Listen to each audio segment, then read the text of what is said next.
Good evening, and welcome to Golden Compass Tarot.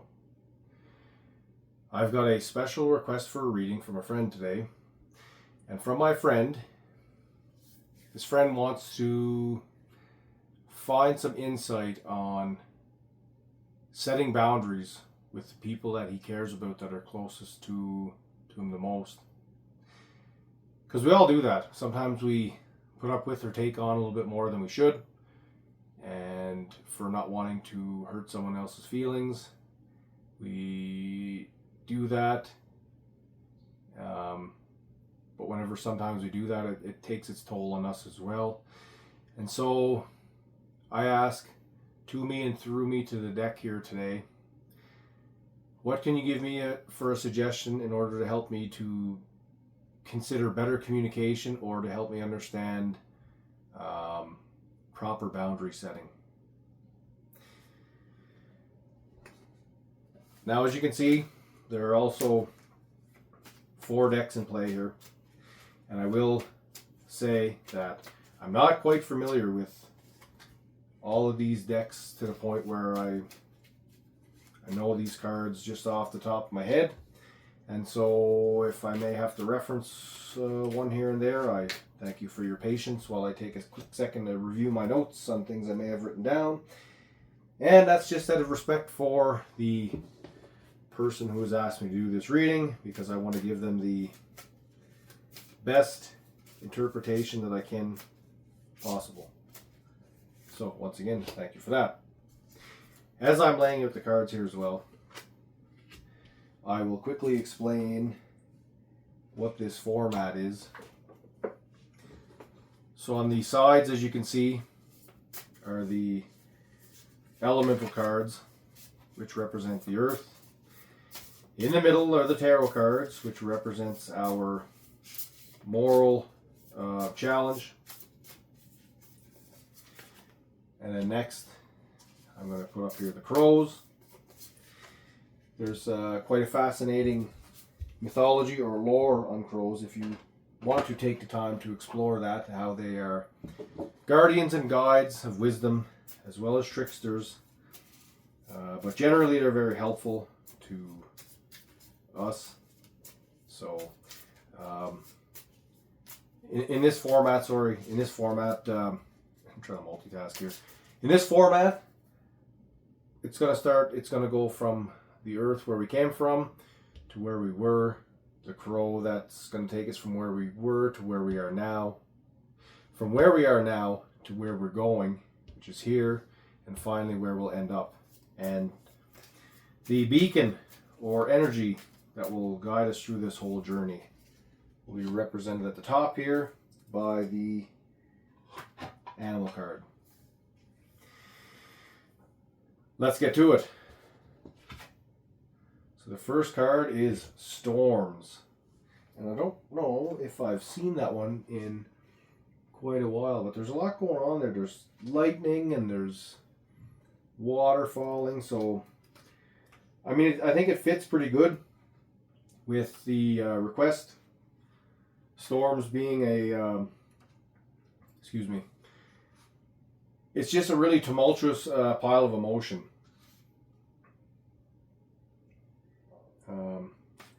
And the notes I got here too is like sometimes we need to raise a lot of energy to kind of blow away what's not needed or doesn't serve us.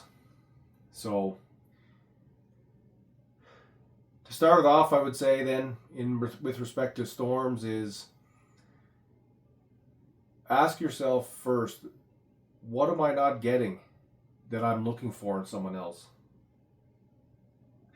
That's the first, I think that's the first piece of the puzzle, and is the most responsibly appropriate thing to do when asking this question. Because then from that point forward, if we can find a way to get it ourselves or give it to ourselves from our own efforts, then we don't have to expect it from other people, which could cause potentially less emotional turmoil, or expectations not being met, which causes disruptions. Or it also can enforce healthy boundaries as well. Let's see what the first card says. The Seven of Wands.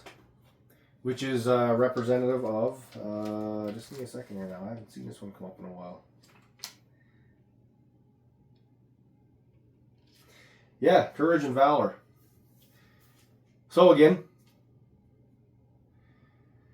it's going to be rough, because now, you know, you got to start to tell people no, and be firm in that no, but to tell them why. And that's because you have to make it known what you're willing to accept and what you're not willing to accept either, because that is also fair to you. What's fair for someone else has to be fair for you whenever you're talking about two people coming together in order to embark on the path of unity. That has to be there, so that the other person can then either stop there or understand that's important, and they can also then make their alterations on their course. Let's see what the crow has to say.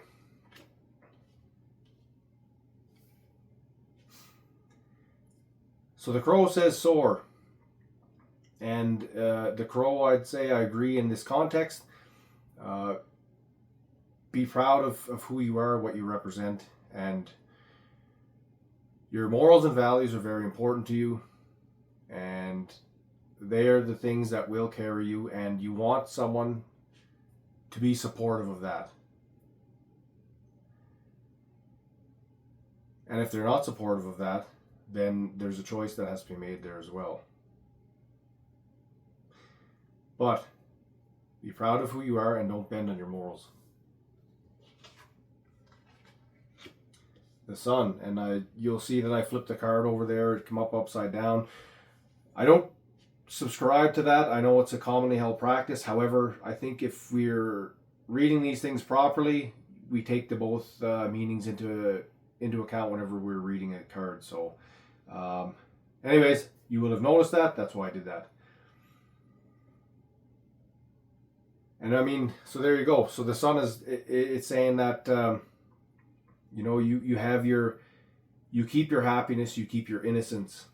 You're riding on the horse, which is also, horses are very emotionally intuitive, very strong animals, very sensitive animals as well. And he's carrying the child on his back. And the path is lit up by the sun. So very important to stick with your inner light. And that's what it's saying here as well. You'll find your strength in your morals, and your moral strength will help you to overcome any and all obstacles and boundaries wherever they may present themselves. And I would suggest that would mean in a communicative fashion in a sense. So it's not a point of saying this is who I am and you'll have to like it or else. It's a point of saying that these things are very important to me and this is why. There's a very different distinction there, and very important, because one causes a conflict and the other one simply helps your partner understand you more. So be very careful with the language there, and that's what I would also take away from this, is the intuitive communication of why things are important to you. Let's move on to the next crow here. Trickery.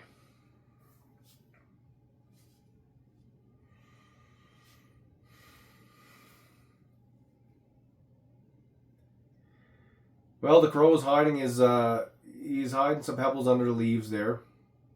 And he's trying to do it so the other one doesn't see him. So this could mean a couple of things. Trickery could mean that you're going to be tested on these now boundaries as well. They're going to try and trip you up and see where your moral compass really is and see if it rings true.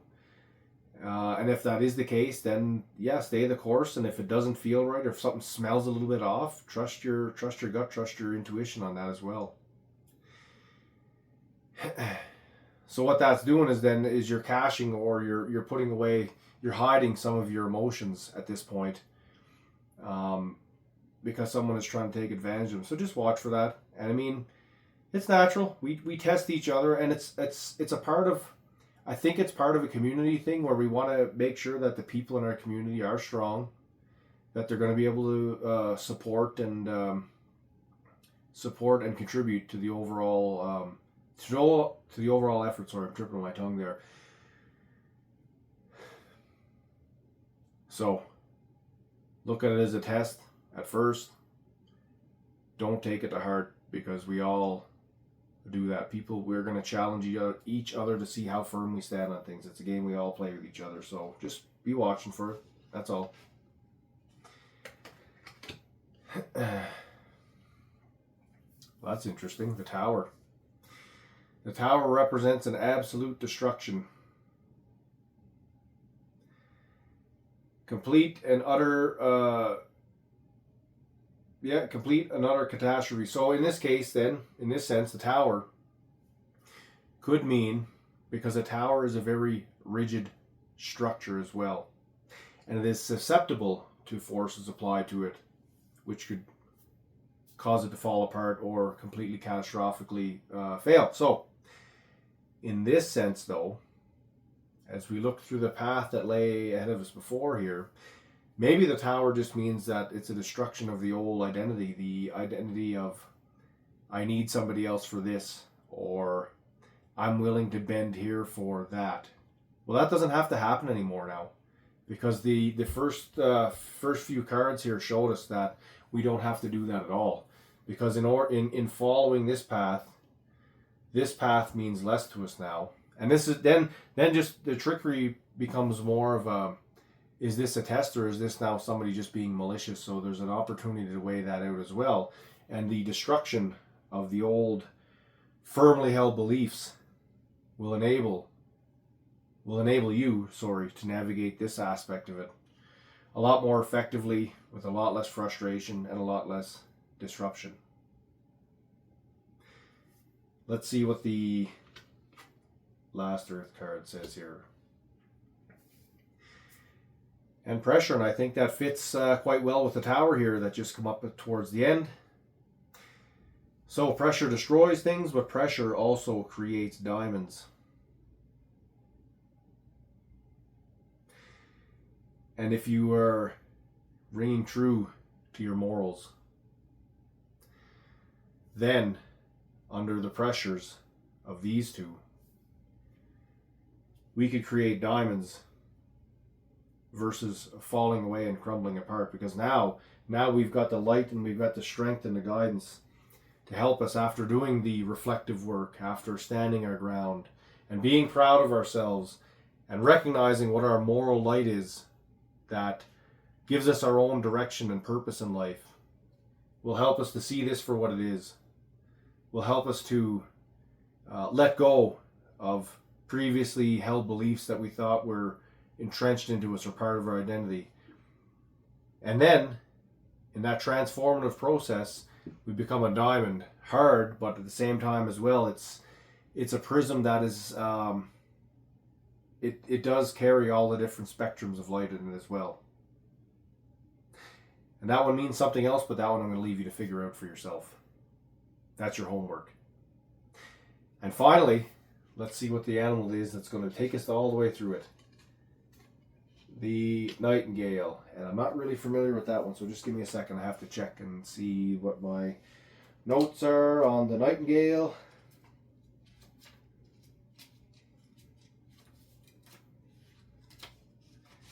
Where are you at now?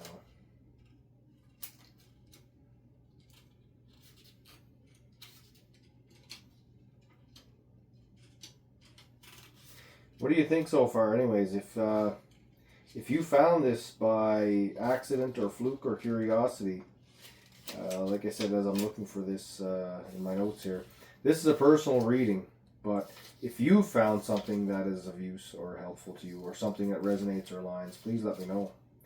I'm always happy to hear, and I'm happy, especially if it's helped you figure out one of your own puzzles. Okay, so for the nightingale, it's representative of a fearless voice or speech, communication, or song. Speaks freely, but the important thing is with kindness. So, I'd say this is a very appropriate conclusion to the journey we've taken here today, finishing off with pressure in understanding what really forms your character to the most appropriate and valuable transformation then gives you your most genuine voice. And a genuine voice as well, keep in mind, is not one that is by default adversarial or confrontational.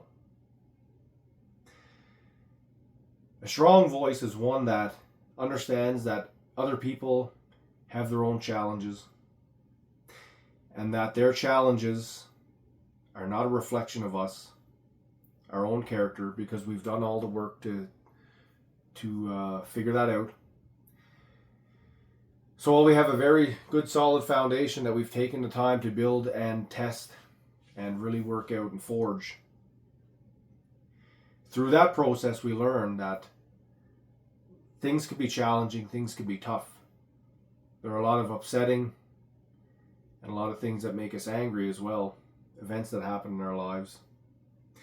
And when we recognize that in ourselves, we can then engage with someone else from a point of compassion while still having that respect for ourselves. So, to finish it off for you, my friend, is take the extra time to do the work, to really ask those difficult questions of who am I?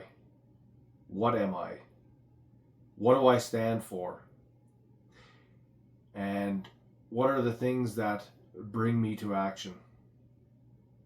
And through that process, there will be challenges and there will be some painful questions. But in recognizing that in yourself, you'll be able to recognize that in others. And then, if you feel like someone is stepping across your boundaries, it becomes less of a, who do you think you are? And more of a, hey, this is not appropriate. I don't think this is right. I don't believe in X, Y, or Z. Or I prefer this way of addressing a problem. Those are not confrontational. That is just simply communicating what you need from someone else so that you can then come together in a more harmonious unity. Because we all carry around pain, and it all comes across or comes out in ways that we don't expect or are not desirable.